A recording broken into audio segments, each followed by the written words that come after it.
हाँ, नमस्कार जी। नमस्कार जी। नमस्कार। आपका क्या नाम है? जरनैल दास।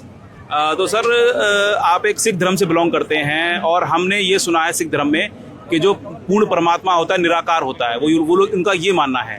तो आप जो है इस चीज़ को कैसे देखते हैं?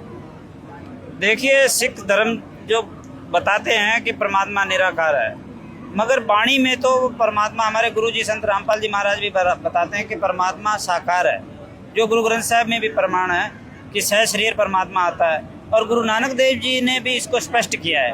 गुरु नानक देव जी ने देखा है और अपनी बहन नानकी को उन्होंने स्पष्ट रूप से बताया है। मैं आपको उसका प्रमाण दिखाता हूँ। ये गुरु ग्रंथ साहब जी है, ये देखिए अब, ये गुरु ग्रंथ साहब जी के ये लिखा है, ये आप देखिए गुरु ग्रंथ साहब में लिखा है, बागे कापड़ बोले बहन लंबा नक काले तेरे नैन कबू साहिब देखा बहन। ये गुरु नानक देव जी अपनी बहन नानकी को बोल रहे हैं कि मैंने उस परमात्मा को देखा है। उनका लंबा नाक है, सोना नाक है, उनकी चाल हिरनी जैसी चाल है, ठमक ठमक चलते हैं, तो सुनहरे बाल, ये सब प्रमाण है इसमें।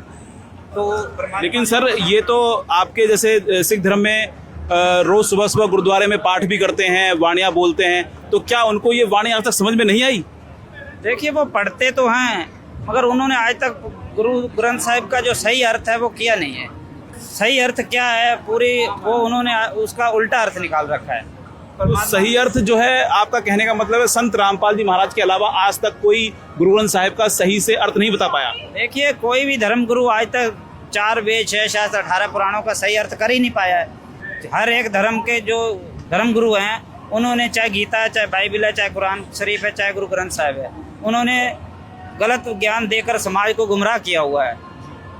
जैसे सिख समाज में एक गुरु ग्रंथ साहिब में लिखा है, सब ते वड्डा सतगुरु, वो नानक इन्होंने बोल रखा है, नानक वहाँ कॉमन है।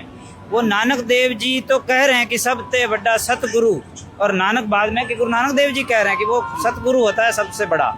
तो यहाँ पे ये एक सिख समाज को और गुमराह कर रखा है इन ज्ञानियों ने। आपका कहने का अर्थ ये है कि कितने भी आप पढ़ लो ग्रंथों को, लेकिन उसको जो समझाना होता है वो एक संत ही समझा पाता है। एक जो पूर्ण तत्वदर्शी संत होता है वही ये चारों वेदों शास्त्र 18 पुराणों का ज्ञान ही दे सकता है, अदरवाइज और किसी के बस की बात नहीं है। जी, बहुत बहुत धन्यवाद सर। आप धन्यवाद। नमस्कार।